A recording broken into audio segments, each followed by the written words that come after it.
So you're looking for a job, part two. Part one of this got a big response, and a couple of people have asked me to follow up on it and kind of continue the process as to how to approach all this. The path that we're following is, because we had such a huge response to this, is after we do our initial screening of about 150 resumes, we are doing phone interviews. A couple reasons for that. One is just to make sure that the potential candidate knows us as a company and we have a little better idea of them. And also for people outside the area, it's a little more cost-effective way, as opposed to flying somebody in that may have missed a few things in the written resume and there's really not a fit there. So it's kind of the secondary screening before we do a face-to-face. What we're looking for in the phone interview is an opportunity for them to speak, give us a little more information, let us hear them, how they conduct themselves on the phone, how they may interact with a client. It gives us some idea of how they are in a situation like that where you've got to explain things over the phone, which again is a lot of our business. The one big thing that I said before is keep doing research. Whenever you're preparing for the phone interview, find out exactly who you're going to talk to. If it's one person, two person, group of people, and do research specifically on them. See if they've ever written any articles, if they've been published in anything. Find out what the new projects are that are going on in the company, and try and relate to those. Find a common ground in it.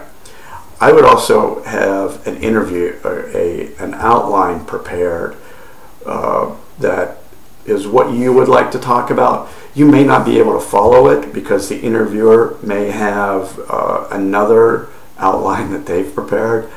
But if you get off subject and you need to get back on, at least your talking points will be there and the key things that you want to stress will be there. You could suggest to maybe a Skype interview or a go-to meeting. I wouldn't push it real hard. They may not have the technology to handle it, or they may not want to do that yet, or they may not have the time for it, but you can suggest it. It may show some tech know-how.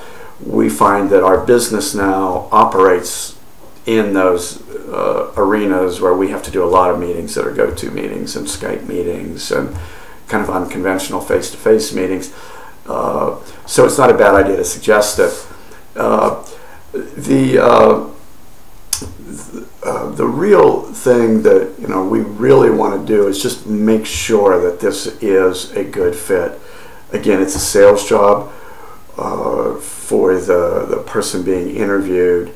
What are the key points? What are the important things? How do you address the important things that they're looking for? And I would also suggest follow up afterwards. Our process, we've told them, is going to take at least 3 to 4 weeks to get through this next round of screening and phone interviews, just because of the number that we have and the time allocation that we have to put into it. So don't be disappointed if it takes 3 to 4 weeks, but in that time I would follow up. Within a couple days of the interview, I would send something that relates to what you talked about, send a project that relates to something, send a piece of work that you did that relates to it, something that again stays fresh in their mind.